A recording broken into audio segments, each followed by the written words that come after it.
First of all, welcome to the Leo Nevas Human Rights Award Luncheon. This is an annual event, and we are proud at the UN Association and UN Foundation to host this again this year. My name is Kathy Calvin. I'm the CEO of the UN Foundation, and so happy to have everybody here. You all probably know the UN Association became a part of the UN Foundation 2 years ago, and with that, we recognize the important role and prominence the human rights policy and advocacy has played within the UNA over the past 70 years. So this event continues UNA USA's long commitment to highlighting the human rights work within the United Nations system. And while I'm stopping on the United Nations system, please let me introduce our U.S. representative to the Human Rights Council, Elaine Donahoe. Elaine, welcome and thank you for being here. I think you all may know what an effort she has led over the last year to ensure that the issue of human rights in a digital world are honored and protected as much as they are in any other realm of society, and has actually worked hard to educate other ambassadors to this critical issue and ensured that a resolution that just passed in the Human Rights Council held up U.S. values on this important issue, U.S. and human rights values, I must say, on this issue. So thank you again for your leadership. So we have a really great group of people here today to hear from our 2 Human Rights Award winners. We have folks from the permanent missions to the United Nations, folks from the UN agencies, leaders and advocates from many human rights organizations, private sector and NGO leaders, members of the media, leaders of UNA USA, and also folks from the Newman's Own Foundation, which has been a longtime supporter of this program, and we are so grateful for your support every year. So thank you all for being here. In 2007, UNA USA launched the Leo Nevas Human Rights Program. It was named after UNA's longest-serving board member, a distinguished lawyer and human rights advocate. Today, this program provides a public outlet to convey the accomplishments and impacts of the UN's work in the area of human rights. It's been guided by the Leo Nevas Human Rights Task Force, headed by this year Felice Gaer. That body is comprised of experts and distinguished citizens, knowledgeable and vitally concerned about human rights. And you'll see the full list of task force members in your program, but I would like to ask them just all to stand briefly so you can recognize them. If they would all stand, Felice and others.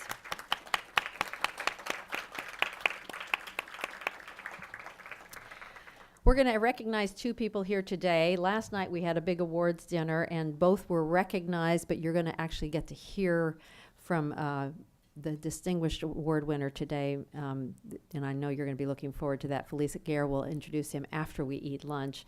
But before we eat lunch, I want to make sure we have a chance to hear from Patrick Madden, who is the executive director of UNA USA, who will introduce the first award winner. Patrick? Every year, UNA USA awards the Leo Nevas Human Rights Young Advocate Award. It recognizes the work of a young person who has earned distinction for raising awareness of the UN and its human rights work, and also someone who has demonstrated leadership in our Global Classrooms Model UN program. This year, our Young Advocate Award goes to someone who has spent a good number of years, of her mere 22 years, helping to advance human rights through education. She's helped provide access and educational experience to students in inner city schools on global issues and human rights through her work in global classrooms, and she's taken what she's learned abroad as well, joining the Commonwealth Human Rights Initiative in Accra, Ghana, where she researched traditional practices such as female genital mutilation and helped produce a report on the detrimental effects of gold mining companies that they have on their communities where they operate. This report actually prompted a meeting of community representatives, the Ghanaian Environment Agency, and gold mining companies to seek solutions on the human rights abuses. Currently, she serves in the Peace Corps in Burkina Faso, where she's witnessed to human rights abuses and helping to raise the visibility of these issues in the community where she works. Next fall, she'll be back in the United States at the University of Chicago, going to law school, where she hopes to develop formal skills to protect voices that are often not heard. We're proud to have her with us this afternoon as the Leo Nevas Human Rights Youth Advocate Awardee. Ladies and gentlemen, please join me in welcoming Marlow Svatek. Thank you, Patrick. Thank you, everyone. I'd like to start by thanking the United Nations Association and the UN Foundation. Thank you for the crucial work that you do in upholding the principles and work of the United Nations, and also for bringing us all here today. I am truly honored to be presented with this award, especially alongside Mr. Paulo Sérgio Pinheiro. For the past year and a half, I've been living in Bakoko, Burkina Faso. It's a very small village with no electricity, no running water, and it's about 15 miles from the border with Côte d'Ivoire. The UN statistics for the country that has become my second home are pretty dismal, to say the least. I'll just share with you a few of them. 48% of girls in Burkina Faso are married before the age of 18. 57% of the population lives on less than $1.25 a day. And 1 in 28 women will die giving birth during their lifetime. While statistics like these are invaluable in assessing the breadth and depth of human rights abuses worldwide, I believe they often cast a shadow over the human aspect that is behind these statistics. The statistics never could have prepared me to witness firsthand young girls who are devastated because their educations have been cut short due to forced marriage or to work in the fields so that their family may survive. The statistics never could have prepared me to share in the suffering of my neighbor when she was brutally abused by her husband. Understanding the individual human lives, which so often hide behind the statistics, has convinced me that ensuring basic human rights the world over should be the priority of my generation. It is increasingly up to us, as this is the world that we will inherit. We will be held accountable by our children and our grandchildren for our action as much as our inaction. To that end, I'd like to encourage all young people to get involved in the work of the UN and in the work of human rights worldwide more generally. And I know that personally, this award strengthens my own commitment to the cause of human rights and encourages me to continue working to promote human rights, both in the developing world and the developed world alike. Thank you.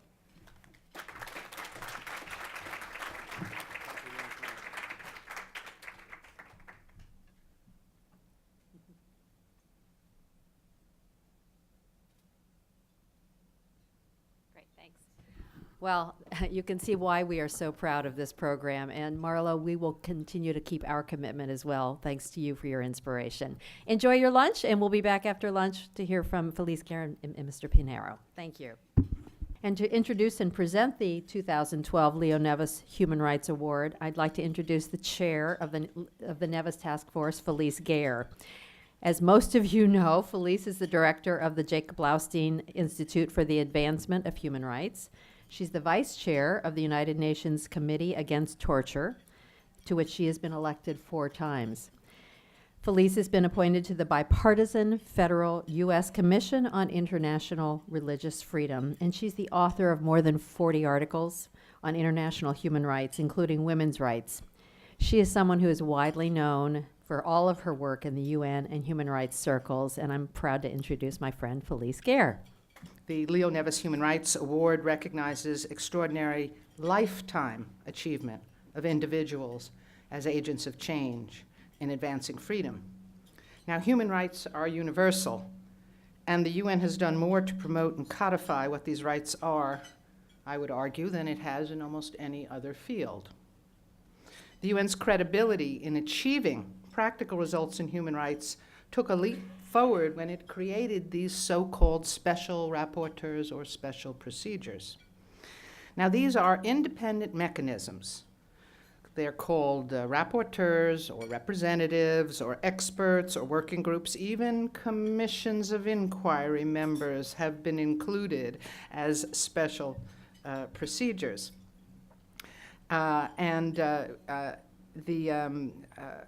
They consist of persons who are appointed by states, and those are states that serve on the Human Rights Council of the United Nations.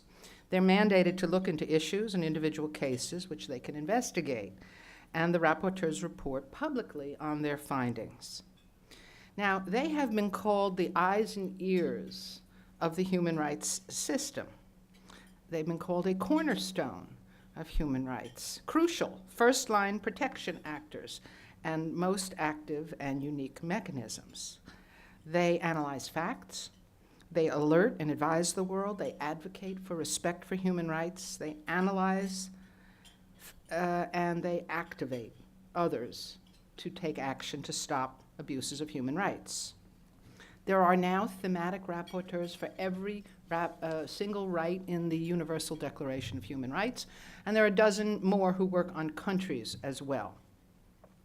Now, our honoree today, Paulo Sérgio Pinheiro from Brazil, has been one of those cornerstones. I would say not just a cornerstone, he's been a pillar of the special procedure system.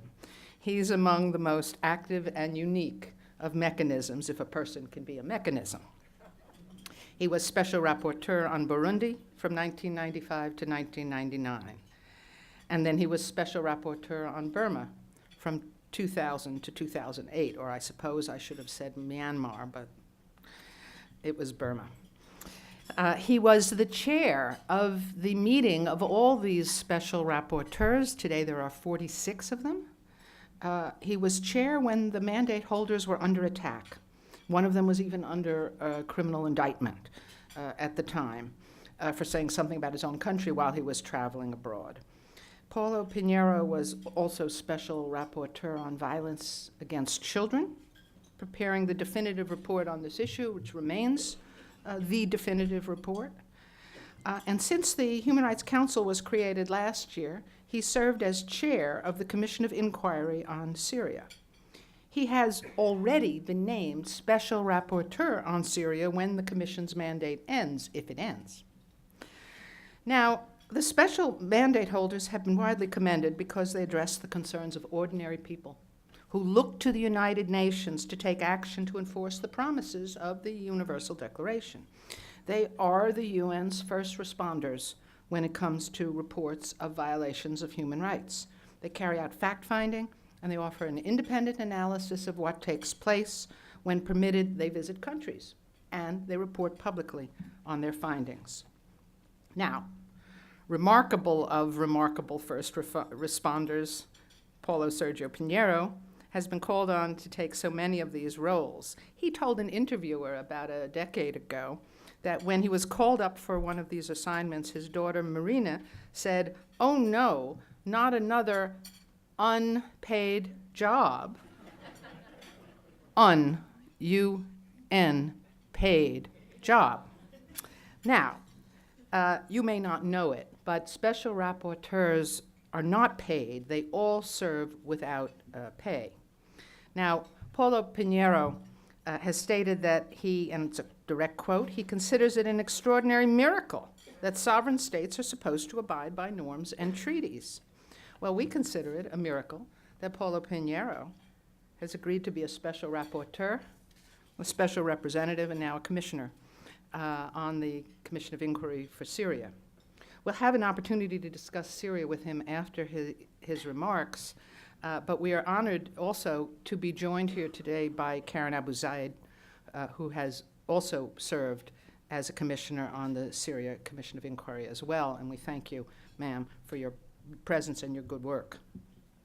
Now, in 2011, Paulo Pinheiro wrote an article about his experiences as UN Special Rapporteur. He called it a special balancing act. And what an act.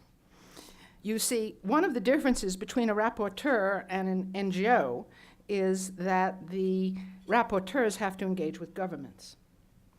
And another is that they often get access to government leaders and people and prisoners that NGOs do not.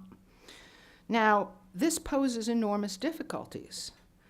And you have to address situations in the framework of, and this is again Paulo Pinheiro's own words, in the framework of contradictions present in the very political performance of states who are also the states in multilateral institutions. He's brought courage, he's brought insight, negotiating skills to the investigation of human rights abuses. Throughout his work, Paulo Pinheiro has always emphasized the special rapporteurs must reinforce the centrality of the role of victims, the centrality of victims in a human rights crisis. He wrote, quote, "We must serve as voices for the voiceless and spokesmen for the victims. But our effectiveness depends on maintaining a dialogue with that country."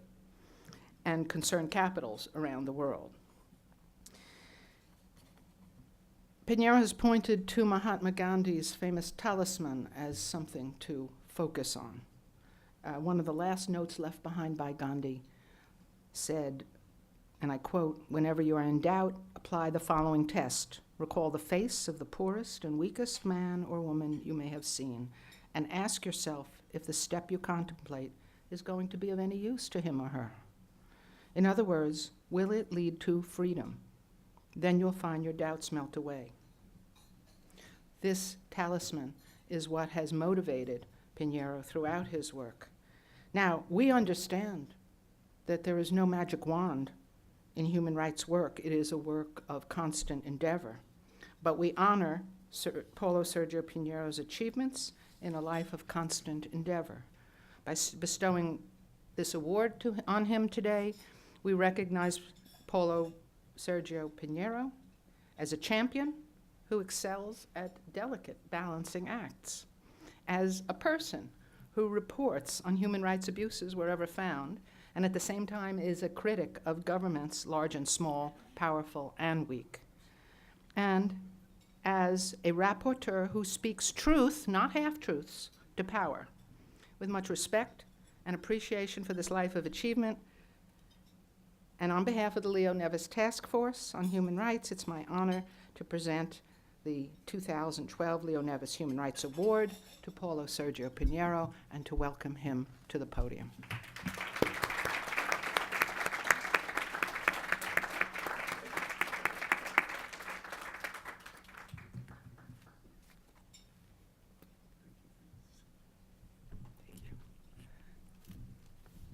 Oh.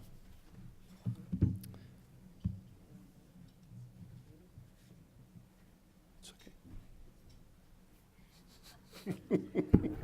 We expected to have an award. Yeah, We but do have an award. We do have an I'm award. sure that I have. Because otherwise we'll never have a picture. Ah, We do have an award. It was here. And it's my pleasure to present this to Paulo Sergio Pinheiro. Congratulations. Thank you. Thank you, Felice. Okay, again, Felice. Come down. Oh, so that people will believe. Okay, thank you. I'll be back. Okay. This is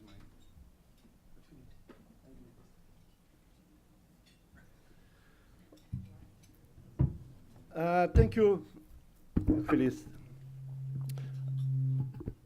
First, I'd like to thank the United Nations Foundation and the United Nations Association of the United States of America and Cathy Colvin for representing this association.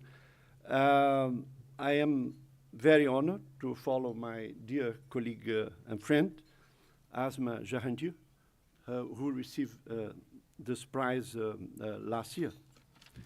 I don't think I deserve this prize, but I will not insist on that, because I don't want to give the impression that the task force made a wrong choice. And I must confess that in any case, I am immensely delighted to be here with my wife, Ana Luisa, and so many friends and you all. And I must say that the tales that I will tell, it will not be possible without the support of the Office of the High Commissioner for Human Rights for almost 20 years. And I'd like to thank the presence of my colleague and friend Ivan Simonovich, the Assistant Secretary General, head of the office here in New York. My task will be difficult because Felice did a so complete presentation that many things that I was intending to say, she said. But perhaps I will add some small touches, then it will not be just repetition. The angel of history has his face turned toward the past, where we perceive a chain of events he sees one single catastrophe which keeps piling wreckage upon wreckage and hurls it in front of his feet. The angel would like to stay, awaken the dead, and make whole what has been smashed. But a storm is blowing from paradise. It has caught his wings with such violence that the angel can no longer close them. This storm irresistibly propels him into the future to which his back is turned, while the pile of debris before him grows skyward. This storm is what we call progress. This thesis number 9 on history by Walter Benjamin can be read as a metaphor of the struggle for human rights, from the ruins of the past towards progress and perhaps doomed to face always new catastrophes, even more destructive as today in Syria. Gray shadows continue to haunt mankind: war, sectarian conflicts, terrorism, racism, slavery, sexual exploitation of girls and boys, corporal punishment of children. There are 4 billion people excluded from the rule of law, ignorant of their rights, with many of the victims submitted to multiple human rights violations and robbed of the chance to climb out of poverty. But at the very same time, there has been progress in an unplanned way. From the reports in the 90s of the first modern human rights rapporteurs, E.D. Morrell, about the atrocities against the inhabitants of the Congo State territories, and of Sir Roger Casement about the atrocities against the indigenous peoples in the Putumayo region in Peru, until the present. The supreme power of the state Leviathan has been eroded by international bodies and challenged by numerous mechanisms, weakening the shield of the sacrosanct principle of sovereignty to protect national human rights violations, resulting in decisive changes. Some categories of victims: workers, women, children, LGBT, indigenous peoples, migrants, people with special needs, and people of African descent, Roma, all they have seen their rights recognized, even if not yet fully protected. The United Nations Commission on Human Rights appointed its first rapporteur, a French word inspired by the rapporteur in the International Labour Organization, only in 1979 to report on abuses in Chile under the Pinochet dictatorship. In 1982, for the first time ever, a thematic rapporteurship with a global scope was set up to examine summary and arbitrary executions. As of now, as Felice mentioned, there are 36 thematic mandates and 11 country mandates existing, excluding the special rapporteur on Syria that is not operational, pending the close of the Commission of Inquiry on Syria that has just been extended for more 6 months. Under the former Commission of Human Rights, it did not suffice to want to be a special rapporteur, much less to nominate oneself, nor did having a particular interest in a given country or team carry much weight. Vacancies arose when the Commission authorized and renewed mandates, proposed new missions, or when someone resigned or died. One could not expect to make a career as special rapporteur, even if now, looking back, as Felice mentioned, I did sort of do that, a career of unpaid jobs. Unexpectedly, because being Brazilian, in our sub-Western exoticism, being part of the extreme Occident, as my friend Alain Rouquier once wrote, distance bestows impartiality. In consequence, qualification to become a rapporteur. I believe I was sent to Burundi because a fellow Brazilian ambassador informed the Nepalese chair of the Commission on Human Rights that besides being Brazilian, I was so fluent in French that I spoke Portuguese and English with a French accent. Despite the Byzantine selection process, on average, my colleagues have been, in their immense majority, devoted, competent, and committed. This does not mean that all of us have been successful in our missions, because to succeed, there are also unforeseen factors that affect one's performance. We exist as troubleshooters, but most states and governments consider us troublemakers and envisage our arrival, and even worse, the forthcoming report, as a nightmare. But not always.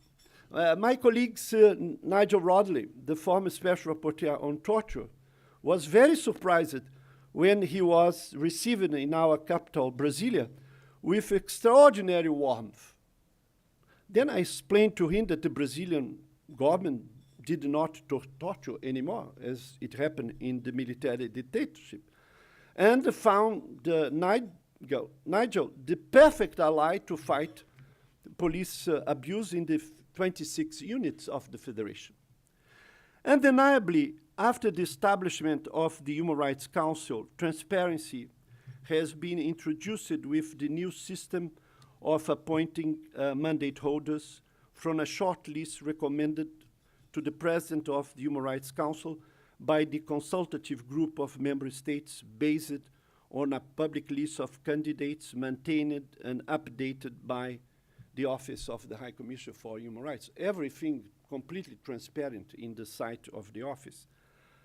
After so many years of practice, I must confess that it was somewhat odd at my advanced age to be interviewed by 5 ambassadors last year before I was appointed as special rapporteur on Syria.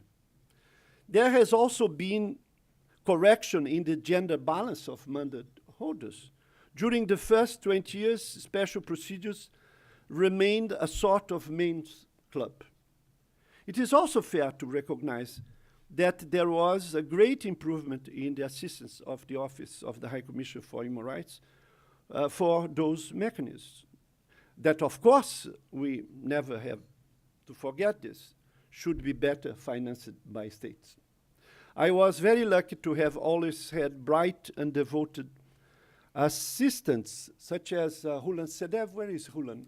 Who is the coordinator of our team for the Commission on Syria. Rapporteurs ask states about allegations, request responses to specific problems, develop an analysis, expose perpetrators, and propose recommendations. They contribute to addressing human rights abuse that affect real people around the world. They take pains to maintain their independence, impartiality, and objectivity, to assess the information of human rights provided by government and civil society, and to report fully on any, even very small progress made and obstacles faced. Sometimes states don't know that we work pro bono, as so generously Felice has emphasized. One of the foreign affairs ministers of Burundi exploded with anger. Mr. Pinheiro can continue receiving his lavish UN salary, but he will never again put his feet in Burundi. By the way, I returned it. In doing all this, special rapporteurs, Felice quoted me, perform a delicate balancing act. They must discharge their duties with thoroughness and sobriety, bearing in mind their essential role of protecting the interests of victims. I was reminded of this when at every, I think, 8 visits I made to Aung San Suu Kyi in Yangon, always I had a hard time. She would tell me, I am tough with you, because your work is relevant for us. But once the discussion about my report was finished, she offered me tea and delicious cookies, and we had an agreeable conversation. The mandate of special rapporteurs has an intrinsic and almost unresolvable contradiction. On the one hand, as our title says, we are supposed to rapporter, to prepare reports. On the other hand, always you must engage with your mandate's government, because if you are not able to talk to the government, there can be no meaningful action or results. It pays to respect a minimum of etiquette with established government, even when dealing with authoritarian regimes. Having dealt with military governments in Brazil on human rights for almost 21 years, this was not very new for me, dealing with the Burmese generals. A special rapporteur's mandates exists not only to present reports at the Human Rights Council or at the General Assembly, but also because the rapporteur has authority and the immunity to say things openly around the world. I try to utilize every opportunity for public visibility to advance the situation in Myanmar and, for example, in Syria, as you can see this today in BBC. For this purpose, one also has the added responsibility of engaging with the countries that have the potential to influence the situation within the country of focus, something that is today decisive concerning a solution to the crisis in Syria.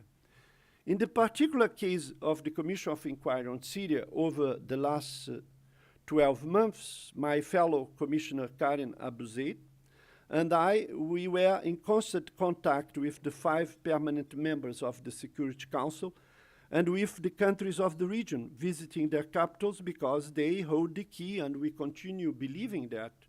I'm always agree with Karen. Even when I don't agree, I agree. And I think she does the same. If there is something that states do not like, is to be surprised by brusque moves of special rapporteurs or commissioners. Plus, being creatures of the member states of the Human Rights Council, it is the rapporteur's duty to keep them all times informed. My good friend, Ambassador Eileen Donoghue, I can confirm that, I hope. This additional obligation turns the position into a high-risk combination of roles of human rights monitor and diplomat, not always easy to navigate. I remember once in London, I met the head of the Southeast Asia Department at the Foreign Office, Ambassador Robert Gordon. He received me by saying, "Then, Paulo, you come here to tell us what we have to do with Burma?" And I told him, "Precisely, Bob. You know very well that is the business of special rapporteur, to tell states what they are supposed to do." States are ambivalent and genius like deities with the monopoly of physical violence, having two faces. One being very often the perpetrator of human rights violations, and the other the defensor of parties, instituting a balance among the different parts of the city, promoting pacification, and very clearly after 1948, promoting and protecting human rights. It happens that very frequently human rights activists and advocates forget this. But we cannot be immobilized by that difficulty, as the poem of Gershom Scholem says, Grus von Angelus. "My wing is ready for flight. I'd like to turn back. If I stay timeless time, I would have little luck." After 17 years operating within these contradictions in different mandates and circumstances, and having learned a lot, I still firmly believe that the work of special rapporteurs remains a usable mechanism, provided that their work and actions focus on the victims of gross human rights abuse. Very frequently, they may not produce immediate changes, but they do contribute to increasing transparency and accountability. I think that this is not a minor accomplishment to be overlooked. And what is more relevant is that the victims benefit and they really appreciate our effort. Thank you very much. Now this will be the real test. Well, just in the last days, both commissioners on the commission, Mr. Pinheiro and Ms. Awardee, have spoken to the press about the current situation, and this morning's news says that there's a special representative, Mr. Brahimi, who's actually presented a plan. Can you start by just giving us a sense of how you distinguish the role and work of the Commission and how you have seen it as separate from the United Nations and its special representative, its Security Council, and so forth? You were appointed by the Human Rights Council. Can you tell us about that? Thank you, Felice. These are completely different tracks because our Commission of Inquiry, that is independent international commission of inquiry, is appointed by the Human Rights Councils, by the members of the Human Rights Council. And our main task is to record, to monitor, and to document gross human rights violations. We don't have any other role. Of course, as I said, we are in permanent contact with the members of the council and the states of the region.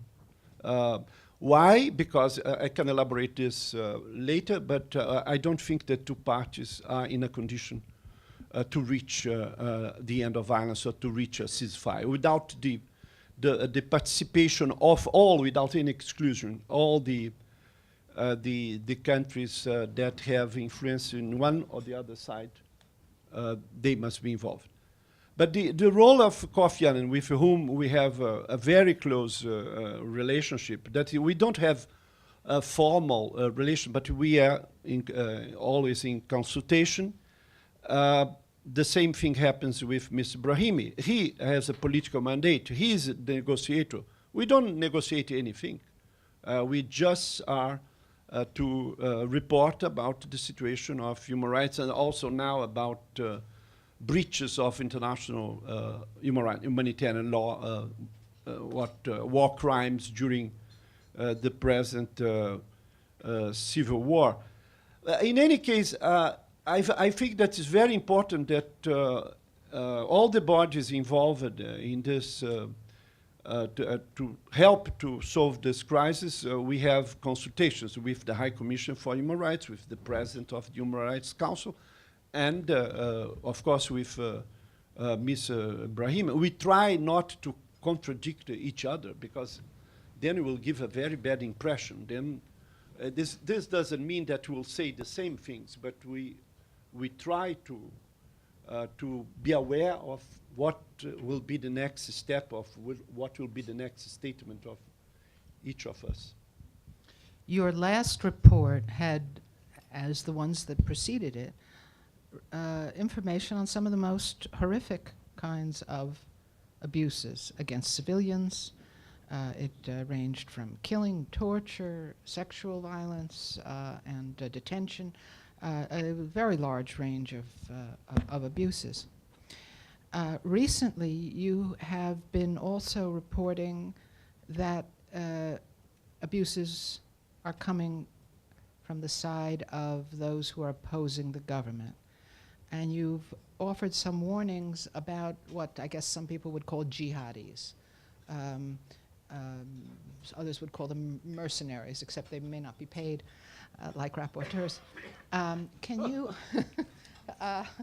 we don't know about that. But I'm wondering if you could comment on those abuses and how you see that as a problem, and how you compare that to the abuses of the government. That is, we try not to see that as a competition, no? But in any case, Syria is not Libya. It's a consolidated state. It's not, and it's not a peripheral state, as with all due respect to Libya. Then you have armed forces, the same number as the Brazilian armed forces, 300,000 men and women for a population of 10 times smaller than the Brazilian population. And they are very well equipped. They have excellent air defenses and very well trained people. I think that the chain of command is more or less intact. Of course, you had some brigadier generals, but very few real commanders of troops. You have some lawyers, some engineers who defected. Now you have a few, very few. But the main chain of command, because of loyalty, because of fear, is more or less intact.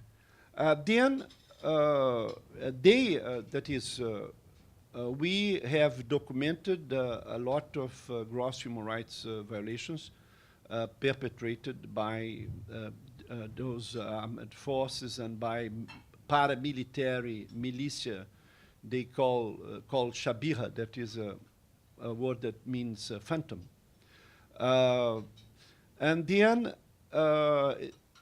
These are not just excesses. As we said in our report, I think that it's something that is a policy by the central state, by the government of Syria. For instance, until now, nobody knows how many people are in arbitrary detention in Syria, something tremendously serious. And the numbers that we have are just they are close, perhaps, to the reality, but in fact, we really don't know. But the picture that has emerged from the three reports is that you have a systematic practice of gross human rights violations. On the other side, the armored groups, you have, I don't know, you have 100 armored groups, 200, because in the beginning they were just protecting their own neighborhoods, the residential areas where they lived, and after 19 months of war, they are better trained, they have access to arms, more sophisticated arms, and they have declared to ourselves that all the information that we have published about gross human rights violations practiced by the armed opposition is from interviews with them. That is the reason that now we have less information, because they are not sharing with us the killings of prisoners, torture. But of course, we are careful to say that there is a disparity in terms of the scale. But there is no side is innocent in the civil war. There are no innocents. And now, to complicate everything, there are what Mr. Brahimi also has mentioned yesterday or 2 days ago. What we are very cautious. We are saying this foreign militant, radical, Islamic jihadists that they are fighting the government, but not because they are freedom fighters or fighting for democracy. Please don't think that.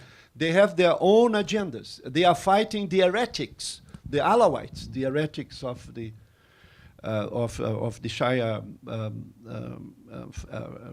religion creed, and they want to establish a new caliphate. They want to impose Sharia law. They want to extinguish the distinction between the state and religion.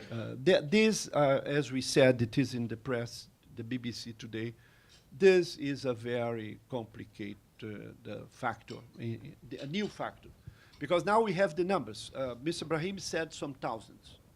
We didn't dare to say the numbers because we don't know exactly.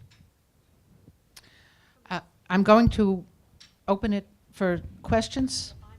We have a program with Mr. Pinheiro here in just a few, less than an hour, and so I'd like to say if you want to do one last question, I think we need to wrap up, and then if people want to have some conversation or join us at 3 o'clock for the larger session, we would be more than happy to have you along with other guests who are coming in for an NGO session at that point. And I'll just say thank you to everyone again for coming, and congratulations to our 2 awardees. Thank you.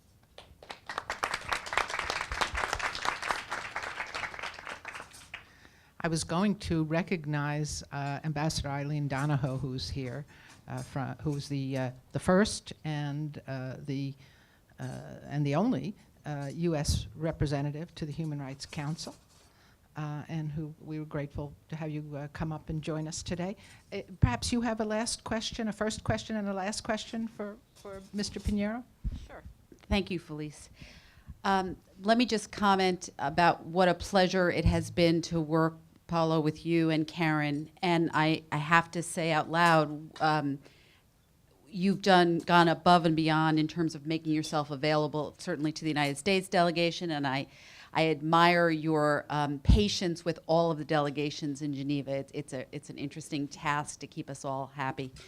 I'm really struck by your comments about the delicate balance for anyone in a role that such as you play, of trying to, keep communication with the government open and get access to information. At the same time, you're essentially playing a role of ensuring accountability in the future. My specific question is, we're all looking forward to the new members joining you to help strengthen your work. What can you tell us about the greater likelihood of access for the COI into Syria, if there is greater likelihood?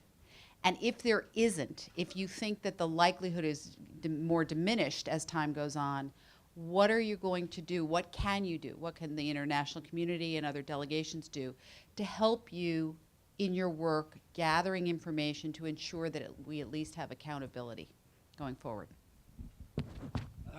Thank you, Eileen. That is, we never give up hope of having access. Today, that is today, October 17th, there is no likelihood that will be received. Of course, we'll having our first meeting with the 2 other commissioners, Carla Del Ponte and Vichita Muntambor, another former special rapporteur, on the 24th and 25th October. And then we will contact, we have already contacted the Syrian representative in Geneva, and we'll meet with him again to convey another request to visit the country. But we are repeating many times that the fact that we don't have access to Syria, this does not mean that we don't have access to information inside Syria. What you'll do, we'll continue to doing what we are doing in terms of having investigators in all the neighboring countries, trying to have more interviews by Skype. I don't know why Skype is not censored, but it's not. More interviews from inside Syria through Skype, sometimes even by telephone. They are very courageous people. And I think that it's very important to say that the people that our investigators interview are not only militants or members of the armed groups or the Free Syrian Army. They are families that escape terrible conditions of life, not necessarily escaping from the war, the civil war, but because they cannot survive. They don't have access to water, they don't have access to food, they don't have access to electricity. They leave Syria. And then we are able to now to have more information for more different areas in Syria, because until June, we had access to refugees from a few areas in the border. Now we are having refugees from most diverse areas in Syria. As we have told the Security Council on Friday, that the best way to help the Commission is to strengthen our capacity. And this is something that the human rights, the resolution that you know very well of the Human Rights Council has asked for strengthening. But this strengthening can be done with the support of the states, because then we'll be able to interview more people, will be more efficient in terms of collecting data. I think Ms. Del Ponte will bring extraordinary experience that she has in terms of investigation, even if we are not a criminal investigative body. But I think her enormous experience in the international tribunals will enhance our capability to deliver more complex, more complete reports. Of course, we are able to do what we do thanks to the brave colleagues of the UN who are there. The World, for instance, the World Food Program, UNICEF is there, the UNHCR. That's very important. That despite the civil war, the UN people continue delivering to the victims inside Syria, because we don't do any distinction of victims of the government or victims of the opposition. I think that's very important for the future transition, that the population inside Syria has also access to humanitarian relief, not only the refugees, but the population. I mean, imagine it, 23 million cannot leave Syria. Then it's very important to, it is very important that United Nations is there present, and I think that support for all this humanitarian relief provided by the UN inside Syria, I think that is also very important.